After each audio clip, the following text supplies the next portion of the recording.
Mamba Mentality simply means trying to be the best version of yourself. That's what the mentality means. It means every day, you're trying to become better. And it's a constant quest. It's an infinite quest. So starting at the age of 2, when I first started playing the game, and on and on and on, I always ask questions. I always try to get better every single day. Like my kids at 2 could do a lot of things. Right? At 2, I could dribble a basketball. I could shoot a basketball on the Nerf hoop at the house. And I would go to practice with my father. I would observe my father. I'd sit and watch games with him. A lot of things I learned by being around the game. Right? So by the age of 6, I was already strategizing versus other 6-year-olds, My parents were great. Growing up, they instilled in me the importance of imagination, of curiosity, and understanding that, okay, if you want to accomplish something, I'm not just going to sit here and say, yes, you can do whatever you want. Yes, you can, but you have to also put in the work to get there, right? So they taught me that at a really early age, man. And when you grow up as a kid thinking that the world is your oyster, all things are possible if you put in the work to do it, and you grow up having that fundamental belief. I had a summer where I played basketball when I was like 10 or 11 years old, and here I come playing, and I don't score 1 point the entire summer. Really? Not one. You're playing against other 10, 11-year-olds, or you didn't score once? Not one. Were you in the game? I was in the game. How'd you not score? Because I was terrible. Really? Yeah. And I scored not a free throw, nothing, not a lucky shot, not a breakaway layup, 0 points. And I remember crying about it, being upset about it. And my father just gave me a hug and said, listen, whether you score 0 or score 60, I'm going to love you no matter what. Wow. Now, that is the most important thing that you can say to a child. Because from there, I was like, okay, that gives me all the confidence in the world to fail. I have the security there. From there, I just went to work. And I stayed with it. And I kept practicing. And then the next summer I came back, it was a little better. And the summer came back, you scored. Next summer it was a little better. I scored. Yeah. It wasn't much, right, but I scored. And this is 12, 13. 12, 13. And then 14 came around, back half of 13, 14. And then I was just killing everyone. And it happened in 2 years. And I wasn't expecting it to happen in 2 years, but it did, because what I had to do was work on the basics and the fundamentals. But they relied on their athleticism and their natural ability. And because I stick to the fundamentals, it just caught up to them. And then my body, my knees stopped hurting. I grew into my frame. And then your athleticism, once you have the fundamentals, exactly, the hard work, the mindset, and you tack on the athleticism, it's game over. Then it was game over. Wow. At 13 years old, I played the longer game, because my game wasn't about being better than you at 13. It was to be better than you when the chips are really on the line. So when we played at 13, I would size you up and see what your strengths and weaknesses are.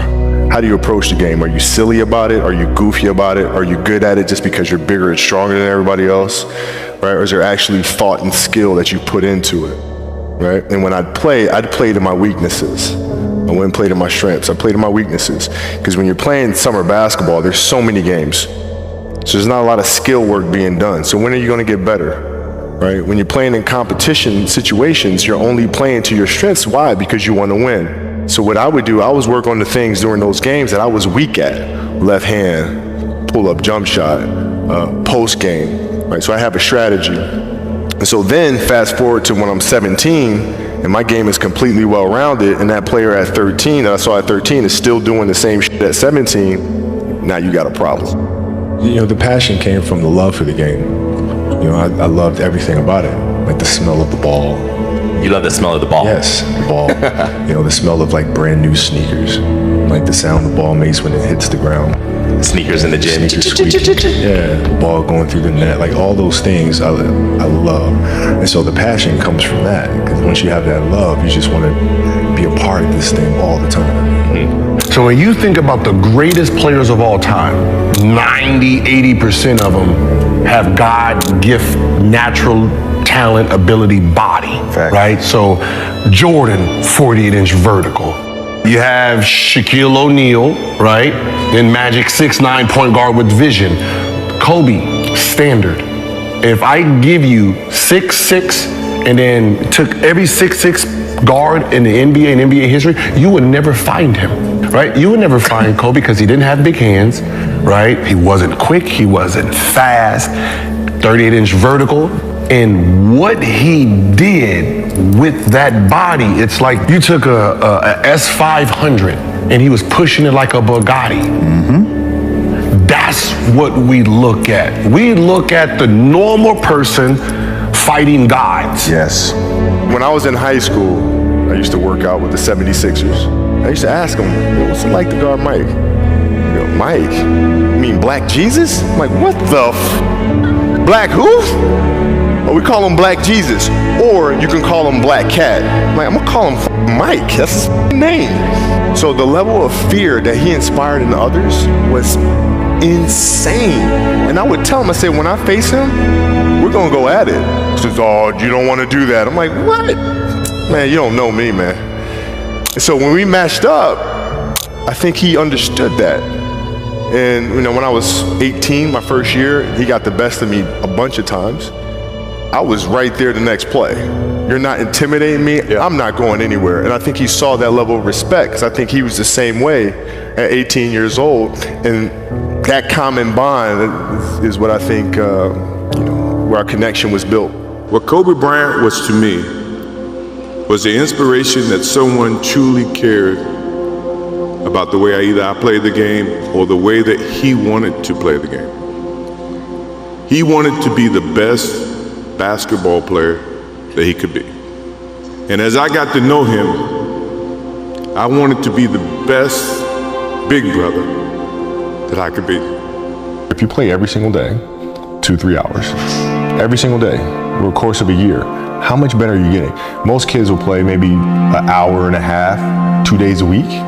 Put the math on that. It's not going to get it done, right? So if you're obsessively training 2-3 hours every single day over a year, over 2 years, You're accelerating. you make quantum leaps, man. He was like, B, if I work out 3 times a day, and all these other guys who are so-called great players work out just for practice, they just work out that 1 time a day. He said, over a 5-year period, they can't catch me. I've worked out that much. I've worked on my body, I've worked on my footwork, I've worked on my shot. So 5-10 years from now, they can't catch me. What's the least amount of sleep you played a game on? Sleep. Is there a story where it's like, no one knows about, where you went and played a game and it was so insane for whatever reasons? No sleep. You played a game with zero sleep. Zero sleep. Zero sleep. It's like, kids, Natalia had a certain, health situation, what have you, and you're staying up all night, and then you got to go out and perform, because fans don't know, teammates don't know, nor do they care, nor should they, that you've been up all night. You got to perform, right? And so you just got to go to work, man. It's respect. That's it. Respect. You have to dance beautifully in the box that you are comfortable dancing in. So like everybody's box is different. My box was to be extremely ambitious within the sport of basketball. Your box is different than mine, right? Every kid here has their own box, but it doesn't mean that your box isn't as beautiful as mine, right? Everybody has their own. It's your job to try to perfect it and make it as beautiful of a canvas as you can make it. And if you have done that, then you have lived a successful life. You have lived with Mamba Mentality. So it doesn't mean you have to go out here and do all of these crazy things. I'll have to be like this person or that person. No, what are you comfortable being? What is it that you want to do with your life? And once you have that, then you try to live it to the best of your ability. You're playing against the Golden State Warriors. Score is 107-109. You guys are close to getting into the playoffs. You know exactly what happens in the game. You go up, you're about to take your shot, and then all of a sudden, boom, Achilles happens, right? How the hell do you tolerate that kind of pain? I tell this example, and I think this is the best way to explain it. You have a hamstring injury, you pull your hamstring really, really badly, you can barely walk, right? Let alone play anything. Soccer, basketball, volleyball, whatever it is. Can't do anything. Doctor tells you go home, sit up on the couch, rest your hammy, right? Stay off of it, don't get up, no sudden movements. You're at home, all of a sudden a fire breaks out in the home. Your kids are upstairs, wife is wherever she may be, it's going down. I'm willing to bet that you're going to forget about your hamstring. You're going to sprint upstairs. You're going to grab your kids. Make sure your wife's good. You're getting out of that house, right? Hamstring be damned. You're not going to feel your hamstring, right? And the reason is because the lives of your family are more important than the injury of your hamstring. And so when the game is more important than the injury itself, you don't feel that damn injury. Not at that time. We were in Vegas for the start of training camp, and we were getting ready for the Olympics in Beijing. We're going to head to Beijing. And I wanted to establish myself as a young leader on the team by waking up bright and early, day one. So I set my alarm. I make sure I'm up by sunrise. I get out of bed. I put on my gear and I head downstairs.